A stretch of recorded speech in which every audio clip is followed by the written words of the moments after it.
종합 주가 지수가 추락하고 있으면 10개월 만에 가장 낮은 수준입니다. 정부가 위기 부양책을 내놓고 있지만 이것과 이후에 8년 6개월 만입니다. 안녕하세요. 현실주의자입니다. 현재 여러분 오늘 장은 좀 어떠셨나요? 지금 제가 데자뷰를 느끼고 있습니다. 왠지 아세요? 녹화를 했는데 녹화가 안 됐습니다. 그래서 내용을 좀 업데이트했어요. 왜냐하면 그 이후에 발생한 일들이 있거든요. 지금 길리어드가 램데시비로 임상을 실패했습니다. 실패했다는 뉴스가 떠서 지금 길리어드가 폭락하고 있습니다. 그리고 북한에서 찌라시가 와서 시간회에서 굉장히 많이 하락했습니다. 그런 것들도 같이 알아보고요. 제가 이 영상을 찍기 전에 와이프랑 주식 공부를 하다가 좀 오래 걸렸습니다. 그러니까 호가창의 심리와 쌍바닥의 심리에 대해서 다시 한번 얘기해 보겠습니다. 아, 이거 또 하려니까 막막하네. 예, 짧게 하겠습니다. 카카오톡과 네이버 카페는 제가 하지 않습니다. 저 사기꾼들입니다. 자, 평화를 먹다님께서 이런 질문을 해주셨어요. 소원이라고 하셔서 제가 이런 소원을 안 들어드릴 수가 없죠. 삼성전자 30% 캡 시총 상한제가 내주 사라진답니다. 자, 캡 룰은 코스피 200 지수에서 시가총액이 차지하는 비중입니다. 그러니까 시가총액이 100조면 30조를 넘으면 안 된다는 거예요. 이 구성되어 있는 한 종목이 30%를 넘으면 안 된다는 겁니다. 이게 왜냐하면 30%를 넘으면, 그러니까 만약에 삼성전자가 50%를 차지해요. 시가총액에서. 삼성전자 시총이 많이 올라갔기 때문에 비중이 올라갔겠죠. 근데 삼성전자가 만약에 악재가 발생해서 하락하면 시총이 다 하락해버린다는 거예요. 그러니까 이 지수를 추종하는 코덱스 200인데 이게 착시효과가 생긴다는 겁니다. 그러니까 삼성전자가 악재가 발생했는데 한국 증시가 내려가 버리는 그런 착시가 발생한다는 거예요. 그래서 지금 현재 4월 22일 기준으로 삼성전자가 32.46%입니다. 코덱스 200을 추종하는 펀드는 기계적으로 패시브로 사게 됩니다. 30%를 맞춰야 된다라고 하면 코스피 200에서 강제로 30%로 맞추겠죠. 그렇게 되면 이 차액 차분인 2.46%만큼 강제적으로 팔아야 된다는 겁니다. 현재 그 코스피 200을 추정하는 펀드의 규모는 25조 정도 되는 것 같아요. 그러면 결국에는 엄청난 매도가 나오겠죠. 기계적인 매도의 위험이 감소한다는 겁니다. 이걸 폐지한다는 건 이게 감소한다는 거고, 캡룰이 제거됨으로 인해서 펀드 자금 유입의 규모가 확대될 거라는 거죠. 삼성전자에 대해서. 외국인들은 뭐로 가도 삼성전자입니다. 왜냐하면 한국에서 가장 믿을만한 그 블루칩이 삼성전자인 거예요. SK하이닉스랑. 그냥 우리는 반도체 국가잖아요. 이게 상승을 담보하지 않을 겁니다. 사실 상승을 담보하지 않지만 더 이상 하락을 부추기지 않을 것 같습니다. 캡룰을 적용한다고 삼성전자 하락한다고 작년 말이나 올해 초까지 계속 떠들어댔죠, 언론에서. 그러면 이제 캡룰이 제거됐으니까 삼성전자 떡상한다라고 얘기해야 되는데 그런 말은 하나도 보이지 않습니다. 그리고 길리어드가 램데시비르에 임상을 실패했습니다. 지금 가장 치료제에 가까이 있었던 종목인데 실패하는 바람에 또 전 세계 단타대회가 열렸어요. 지금 하락과 상승을 반복하고 있는 거 보이시죠? 기사들이 막 뜨고 있습니다. 플롭이라고 하면 실패라는 뜻이에요. 유의미한 결과를 확보하지 못했답니다. 이거는 그 임상군이 좀 많지 않고 그런 이유들을 얘기하고 있어요. 이 기사를 쭉 읽어보니까 빠르게. 그래서 지금 현재 한국에서 램데시비르를 추종하던 종목들이 있습니다. 안타깝게도 제가 추종하는 종목에 들어갔습니다. 내일은 큰 하락을 맞을 수밖에 없겠는데 지켜보면서 대응할 예정입니다. 좀 씁쓸하긴 하네, 이런 건. 그리고 미증시에도 별로 별로 영향이 안 좋겠죠? 와이프와 제가 와이프의 주식 공부를 시켜줬어요. 제가 아는 것만큼, 제가 누군가 가르쳐서 완전 프로 트레이더로 만들 만한 역량은 안 되지만, 제가 아는 걸 알려줄 수 있잖아요. 친구한테도 알려주는데, 와이프한테 못 알려주겠습니까? 자, 그래서 얘기했던 게 호가창의 심리와 땅바닥 역머리 역경에 대해서 좀 얘기를 해봤어요. 이거를 또 설명해야 되니까, 지난번에 설명한 것보다 나을 것 같습니다. 제가 약간 주먹국으로 설명했나라는 생각은 했거든요. 자, 제가 파워포인트 스킬이 좀 많이 늘었습니다. 도화지를 꺼내고요. 자, 키워드를 보겠습니다. 거래, 분위기, 상승효과, 하락효과, 매수전략, 매도전략, 악성물량이라는 게 있습니다. 자, 그러면 저는 호가창에 들어가서 매수 잔량이 많으면 하락하고 매도 잔량이 많으면 상승한다라는 약간 정설이 있는데요. 그 이유를 한번 알아보겠습니다. 매수 잔량이 많다라고 하면 여기가 매수고 여기가 매도죠. 매수 잔량이 많다라는 건 사람들이 조금이라도 싸게 사려고 건 게 더 많다는 겁니다. 매수 잔량이 많다는 건 왜 하락하는 거냐라고 하면, 자, 호가창이 뭡니까? 호가창은 상점입니다. 상점. 여러분들이 A라는 종목에 관심이 있으니까 들어온 거예요. 그러니까 사거나 팔로 들어온 겁니다. 또는 아이쇼핑하러 들어왔겠죠. 한마디로 여기는 상점입니다. 상점. 수많은 상점이 있어요. 한국 시장에는 2,000개의 상점이 있는데 굳이 A라는 종목에 호가창을 보고 있다는 건 이 종목에 사거나 팔거나 관심이 있다는 겁니다. 자, 그런 상황에서 매수 잔량이 많은 이유는, 매수 잔량이 많을 때 하락하는 이유는, 저는 이렇게 생각해요. 자, 악성 물량이라는 게 있습니다. 악성 물량이 뭐냐면, 팔려고 하면 매도 호가에 걸거나, 살려고 하면 매수 호가에 걸 겁니다. 근데, 이 주식이 상승하고 하락하는데 영향을 주는 건 무엇이냐면, 제가 봤을 땐 트랜잭션입니다. 거래입니다, 거래. 거래가 이 주가에 영향을 주게 되는데, 어떤 거래냐라고 하면, 시장가 거래입니다, 시장가. 무조건 시장가 거래가 영향을 주는 겁니다. 상승을 하면 시장가 매수가 많았던 거고, 하락을 하면 시장가 매도가 많았던 거예요. 저는 그렇게 정의하고 있습니다. 자, 그러면 시장가 매수는 여기고 시장가 매도는 여기죠. 근데 이 종목에 매수 잔량이 많다는 겁니다. 그러면 어떻게든지 싸게 사려고 여기 걸고 있다는 거예요. 그럼 여기는 좀 텅텅 비겠죠. 왜냐? 여기에 많이 걸린다는 건 사람들이 머릿속에 생각하는 게, 이게 머리인가? 예, 여기 생각하고 있는 게 이 종목은 하락할 것 같구나라고 느끼고 있다는 거예요. 그렇기 때문에 조금이라도 더 싸게 사야지라고 생각하고 있다는 겁니다. 자, 무슨 말인지 아시겠죠? 사람들이 하락할 것 같으니까 밑에 걸고 있는 거예요. 자, 지금 막 시장가로 매수하고 있고 막 떡상하고 있어요. 그러면 사람들이 여기 걸까요? 아니죠. 들어가자마자 아무런 생각도 하지 않고 시장가로 삽니다. 자, 그런 거고요. 그러면 매도 잔량이 많으면 상승한다라고 하는 건 뭘까요? 매도 잔량이 많다는 건 사람들이 이 가격이 올라갈 것 같다라고 생각하고 있는 겁니다. 그렇기 때문에 위에 거는 거겠죠. 설마 지금 시장가로 막 떨어지고 있는데 뭐 여기다가 걸진 않겠죠. 걸 수도 없을 뿐더러 시장가로 막 떨어지고 있으면 사람들이 시장가로 팔기 바쁘지 여기다가 걸지 않을 겁니다. 왜냐하면 절대 안 팔릴 것 같아요. 그러면 무슨 말인지 아시겠죠? 제가 지금 말이 꼬인 것 같은데, 예, 아무튼 그렇습니다. 여기다가 많이 걸었다는 건 사람들이 막 올라갈 것 같다라고 생각하고 있다는 거겠죠. 좀 더 비싸게 팔려고 하는 겁니다. 그 막 올라가고 있는데 시장가로 팔진 않겠죠, 사람들이. 그렇기 때문에 반대급부로 사려고 하는 사람들은 계속 올라가고 있는데 여기 걸진 않겠죠. 예, 여기 걸진 않겠죠. 다 그냥 시장가로 살 준비하고 있죠. 자, 그래서 매수 잔량과 매도 잔량에 대한 설명을 했습니다. 상승하는 호가는 결국에는 매도 잔량이 많은 호가라고 하는 거고요. 하락하는 호가는 매수 잔량이 많은 호가라는 게 설명이 됐습니다. 근데 이게 반드시 담보하지 않는 이유가 악성 물량 때문입니다. 이게 무슨 말이냐면, 자, 매도 호가, 매수 호가가 있는데, 이거 두 번째 설명에도 제가 자꾸 버벅이네요. 이게 일원화되어 있지 않아서 그렇습니다. 여기다 걸 수도 있고, 여기다 걸 수도 있지만, 그냥 지켜보는 애들이 있다는 겁니다. 그냥 주식을 들고 지켜보는 거예요. 주식과 돈을 들고 지켜보고 있는 겁니다. 왜냐하면, 약간 중립인 거예요. 악성 물량들이 많습니다. 급변하는 종목들은 악성 물량이 많아요. 계속 지켜보고 있다는 거겠죠? 자, 계속 관망하고 있다가 하락할 것 같으면 시장가로 던질 거고요. 상승할 것 같으면 시장가로 살 겁니다. 그러니까 결국엔 단타 치는 사람들이 많다는 거죠. 이게 악성 물량이란 거예요. 시커 올라가다가 갑자기 펑 던지고, 시커 올라가다가 갑자기 시장가로 펑 던지고 이런 거 있죠. 이거 전부 다 단타쟁이들입니다. 단타쟁이들이 상승하다가 이만큼 상승했으니까 됐다라고 하면서 시장가로 던지고 도망가는 거예요. 그게 결국에는 나비 효과가 돼서 하락을 부추기고, 그러면 또 매수 잔량과 매도 잔량이 순식간에 바뀝니다. 왜냐? 호가가 움직이기 때문이죠. 이 밑에 이만큼 걸려있는데 10단 호가에 안 나와 있어요. 그러면 제가 시장가로 던지면 얘가 툭 튀어나오겠죠. 그럼 순간적으로 매수 잔량이 많아지는 겁니다. 그때 인터넷의 로봇 뉴스 같은 걸 보면 매수 잔량 700% 급증 막 이러죠. 이게 하락하고 있다는 거예요. 결국엔 밑에 있는 호가가 드러났다는 거겠죠. 약간 이런 겁니다. 그래서 호가창의 심리를 파악해야지 나의 매도 매수 포지션을 정할 수 있다라고 얘기를 해줬고요. 쌍바닥과 역머리 역경입니다. 쌍바닥과 역머리 역경인데, 자, 키워드를 보시면 저항, 지지, 기술적 분석 다 일맥상통하죠. 매물대, 페일러, 트랩, 의미부여, 하락하는 이유입니다. 자, 의미부여부터 설명하는 게 깔끔하더라고요. 보니까, 자, 주식이 이렇게 움직여요. 떨어지다가 이렇게 올라가요. 뭐 올라가고 떨어집니다. 떨어지고, 자, 여기까지 왔어요. 자, 주식이 이렇게 움직였어요. 그럼 여러분 지금쯤 되면 어떤 생각이 드나요?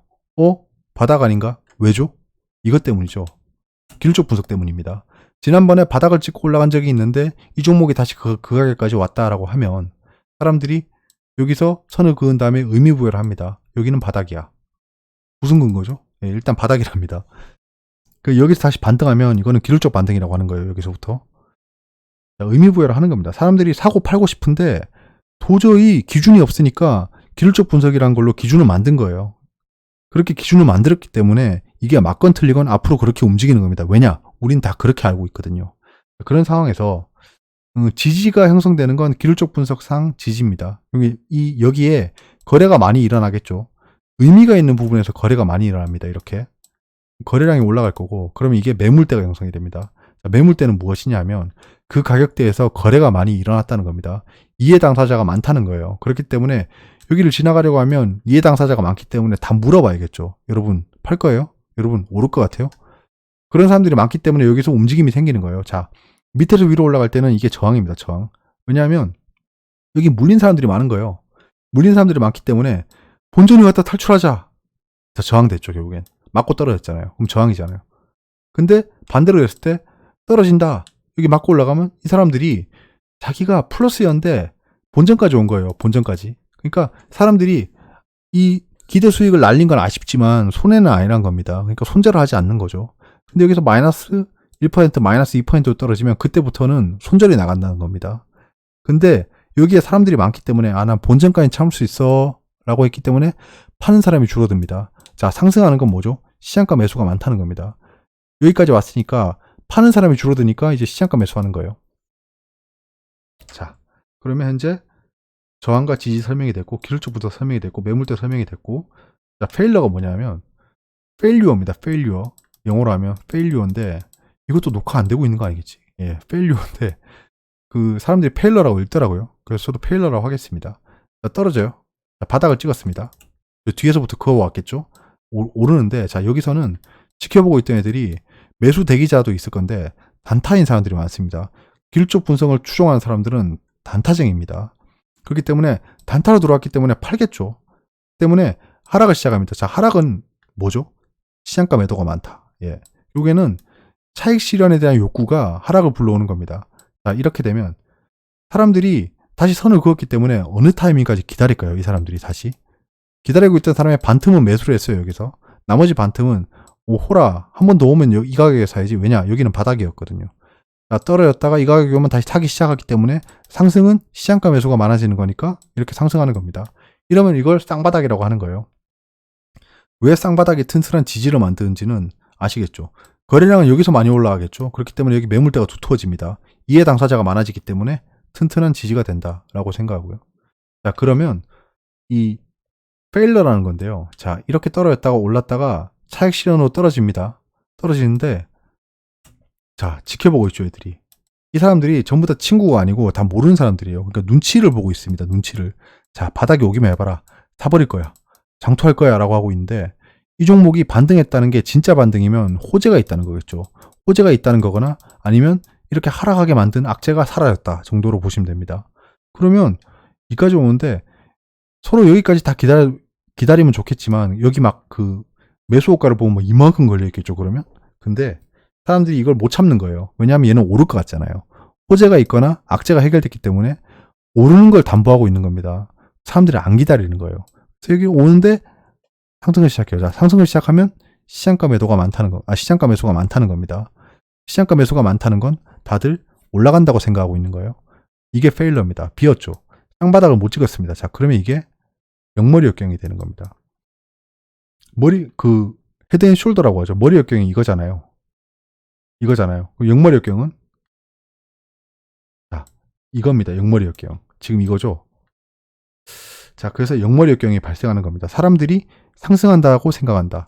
한마디로 이 역머리 역경은 정말 강한 상승을 담보로 한다. 기술적 분석이 다 이어져 있습니다. 보세요. 지금 역머리 역경이면 이거죠. 이렇게 되는 거잖아요. 역머리 역경. 자, 그럼 여기서 이것도 가능합니다. 추세가 그어지죠. 예, 추세가 그어집니다. 약간 이렇게 상승하겠죠. 그러면 여기가 또 지지 저항이 되겠죠. 지지 저항이 되고 이렇게 상승했다가 이렇게 하락하면 이게 엘리엇 파동입니다. 모든 게 다 연결되어 있어요. 또 여기서 한번 반등했다 떨어지겠죠. 다시 떨어졌다가 역머리 역경 그리고 다시 추세가 형성되고 이 추세는 하락 추세고 기술적 분석이 다 이어져 있어요.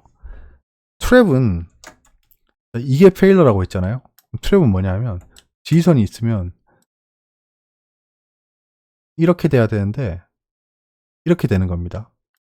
자, 요만큼의 속임수가 발생했죠. 쌍바닥 찍는 척 하면서 이렇게 된 겁니다. 이게 트랩이죠. 그러니까 얘들아 쌍바닥 아니야 라고 손절을 이끌어낸 다음에 올려버린다는 겁니다. 자, 그러면 여기서 이렇게 되면 뭐죠? 영머리 역경입니다. 다 이어져 있어요.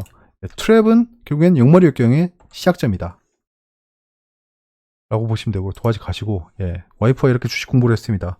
두 번째 설명하는데도 매끄럽지 않네요. 죄송합니다. 개인적인 견해입니다. 이론은 없습니다. 이게 제가 맨날 지켜보면서 대체 왜 그럴까라고 끊임없이 생각을 해본 결과 이렇게 그 결론이 났다는 거예요. 이게 맞다면 맞고 아니면 아니라면 아닌 겁니다. 논쟁이 가능한 포인트라서 제 개인적인 견해라고 말씀드리는 겁니다. 자, 단기적으로 바이오 대북주 정책주를 대응하고 있고요. 오늘은 시간외에 좀 샀습니다. 시간외에 샀고, 제가 어제부터 보유하고 있던 그 램데시비로 관련주는 내일 완전 개망일 것 같습니다. 예, 그래서 지금 손절이 예약돼 있어요. 예. 자, 그리고 여기저기 떠돌던 찌라시가 나의 폰까지 왔습니다. CNN 긴급 타전 김정은이 지금 평양에서 이송됐고 사실상 회복 불가 판정. 친중 수뇌부가 중국에 전달했고, 중국은 친중 김평일, 김평일이면 그 김정일의 이복 동생이죠. 예, 권력 승계할 것으로 의사 전달했다. 예, 쿠데타를 했답니다. 구테타래요. 예, 쿠데타. 김여정 씨가 감금 상태고, 중국 측의 극비리로 미국의 홍콩 개입 불허 조건으로 미국 측 원하는 구도 타결 서한을 미 CIA에 전달했대요. 미국 측은 답변을 유보하고 있고, 김여정 씨의 신분 보장을 중국 측에 전달했답니다. 미 고위층 CNN 익명 구두로 언급했대요. 이런 찌라시가 제 폰까지 왔습니다. 제 폰까지 왔는데, 자 보세요. 그러면 한번 판단해 볼게요. CNN 긴급 타전입니다. 제 폰에 어떻게 CNN의 긴급 타전 내용이 왔는지 모르겠어요. 제가 그렇게 중요한 인물이었나요? 자, 그렇고요. 김여정 씨가 감금 상태, 그럴 수 있죠. 북한의 인권을 생각하면 감금돼 있을 수도 있어요. 근데 2인자니 많이 하는 사람을 감금하는 건 쉽지 않겠죠. 아무튼 그렇답니다. 중국 측이 극비리로 미국에 얘기했답니다. 여러분, 극비리로 나라 대 나라가, 국가 대 국가, 탑 시크릿, 진짜 이 정도면 거의 밀봉돼 있을 겁니다. 밀봉돼 있는, 암호화돼서 전달될 만한 내용이 지금 제 폰에 있습니다. 극비리에. 예, 중국의 극비리 내용이 제 폰에 있습니다. 홍콩 개입 불허 조건, 그럴싸하죠. 예. 미국이 홍콩 가지고 왈가왈부했죠. 그러니까 중국이 홍콩에 대해서 딜을 쳤답니다. 그럴싸한 내용이에요. 미국 측이 원하는 구도의 타결 서한을 CIA에 전달했대요. 예, CIA. 이거를 나라 대 나라의 커뮤니케이션인데 갑자기 CIA에 전달했답니다.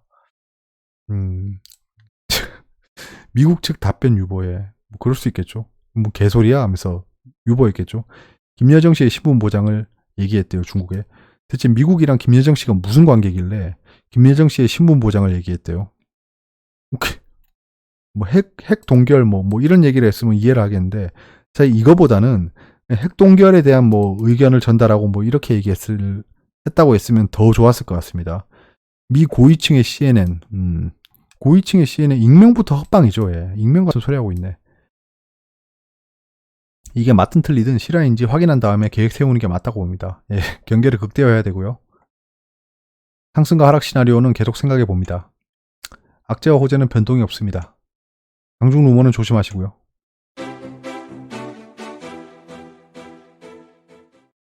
길리어드 실패한 게 좀 찝찝하네요. 월스트리트이 상승하고 있답니다. 예, 이게 레이버 마켓이 끝났다. 뭐가 끝났냐? 최악인 레이버 마켓이 끝났다라고 생각하는 겁니다. 이게 조금 있다가 수치를 보면 아시겠지만 지난번 결과보다 좋게 나왔습니다. 예측치보다는 안 좋게 나왔지만 지난번 수치보다는 좋게 나왔다는 거죠. 이게 한마디로 아까 말씀드렸던 이제 쌍바닥을 지나서 영머리 역경이 형성됐다는 겁니다. 실업자 추이가. GM이 워커들을 불러들이고 있대요. 재개한다는 거겠죠. 그 다음에 러시아가 오일컷을 하기 위해서 다 태워버리고 있답니다. ECB가 이태리에 대한 지원을 하기 위해서 금융정책을 완화하고 있다는 얘기고요. 블랙스톤, 인텔이 실적 발표를 한답니다. 실적이 별로 안 좋게 나오고 있는 것 같습니다. 내신입니다. 동학개미가 유가 20배 상승 베팅까지 했답니다. 투자 경보가 나왔는데요. 오늘 ETN 상품에 대해서 청산할 수 있으니까 니들 손해가 확정될 수 있으니까 조심해라라고 일단 공지가 왔어요. 유가 20배 상승 베팅이라 이게 얼마나 또 쓰레기 기사냐 하면 어이가 없죠. 20배면 2000포인트죠. 2000%죠. 왜 2000%라고 얘기하냐 하면 지금 괴리율이 2000%입니다. 괴리율이 2000%라는 건 여긴 2000%만큼 하락한다는 거예요. 근데 동학개미가 유가 20배의 상승에 베팅을 했답니다. 이 얼마나 쓰레기 기사입니까? 진짜 반성해야 됩니다. 아무렇지도 않게 저런 얘기를 하고 있어요. 8조 빚내서 증시를 투자한다. 동학개미도 괜찮을까? 여러분은 저랑 계속 신용거래 융자 규모를 보고 있죠. 보고 있는데 8조를 빚내서 투자하고 있대요. 아니죠. 이게 10조가 넘었다가 6조까지 떨어졌다가 지금 현재 8조가 된 겁니다. 앞자리만 보면 그래요. 그런 상황에서 8조를 빚내서 증시를 투자하고 있답니다. 말이 안 되죠? 말이 안 됩니다. 마치 지금 동학개미가 8조를 빚내서 투자하고 있다는 듯이 기사를 써내려가고 있습니다. 저런 사람들 펜을 뺏어서 부러뜨려야 됩니다. 진짜. 미 실업률이 30%에 달하면 푸드뱅크가 감당을 못한다. 제2대공황이 온다라는 기사인데요. 이 내용 중에 빈익빈 부익부에 대한 얘기가 있습니다. 빈익빈 부익부가 아니고 빈자와 부자의 현재 상황을 대처하는 차이를 적고 있어요. 제가 쓰고자 지금 갈망하는 그 팬데믹 이후의 산업 변화라는 그 리포트에 넣으려고 했는 문구인데요. 부자들은 지금 이 자가 격리를 위해서 요트를 빌려서 논다는 거죠. 또는 그 이방카 트럼프가 했듯이 아빠 별장 가서 쉰다. 자가 격리의 좀 클래스가 다른 거죠. 이렇게 빈자와 부자가 그 생물학적으로 위협을 받고 있다는 겁니다. 이때까지는 그 남녀평등, 뭐 그 다음에 인종차별 이런 거는 사람들이 막 미친 듯이 데모를 해왔어요. 인권을 지키기 위해서. 근데 빈부격차에 대해서는 다들 인정하는 분위기였습니다. 자본주의라는 걸 받아들인 거죠. 그 사람들이 돈이 많고 내가 돈이 없어서 지금 현재 자본주의를 못 누리고 있는데 사람들이 막 반란을 일으킨다거나 역모를 일으킨다거나 이런 게 없었어요. 인정하고 있는 거죠. 속으로만 막 샹샹샹 하면 욕을 하고 있는 건데 인정을 하고 있었습니다. 근데 만약에 생물학적인 차이가 나기 시작하면 사람들이 가만히 있지 않을 거예요. 이거는 뭐 철학적인 문제긴 하지만 그렇습니다. 이 말을 한 건 노벨상을 받은 경제학과 교수가 말씀하셨답니다. 교수라고 하면 월급쟁입니다. 팬데믹이 끌어내는 성장률이 2분기에 침체 더 깊어질 듯이라고 합니다. 지금 GDP가 발표됐는데요. 마이너스 1.4%라고 대서특필하고 있어요. GDP는 1.3%고요. 하락률이 1.4%인 겁니다. 이런 것도 숫자로 가지고 장난치는 거죠. 마치 GDP가 마이너스 1.4%인 것처럼 얘기하고 있습니다. 폭락장 수익률이 원전개미가 27.6%, 동학개미가 19.5%다라는 건데요. 지금 전 세계 MSCI 지수 대비 2배 이상 상승하고 있는 거는 한국의 코스닥 시장입니다. 그러면 여기 원전개미, 동학개미, 코스닥개미라고 해서 코스닥개미가 더 많이 벌었다라고 하는 게 맞습니다. 그러니까 이거는 또 통계로 장난을 치는 거예요. 굳이 저렇게 비교를 하는 이유를 모르겠습니다. 보시면 지금 현재 경제 지표들이 다 안 좋게 나오고 있습니다. 안 좋게 나오고 있고 신규 실업수당 청구 건수로 보시면 이전이 5200K였습니다. 근데 이번에 4400K가 나왔는데 예측치는 4200K였다는 거예요.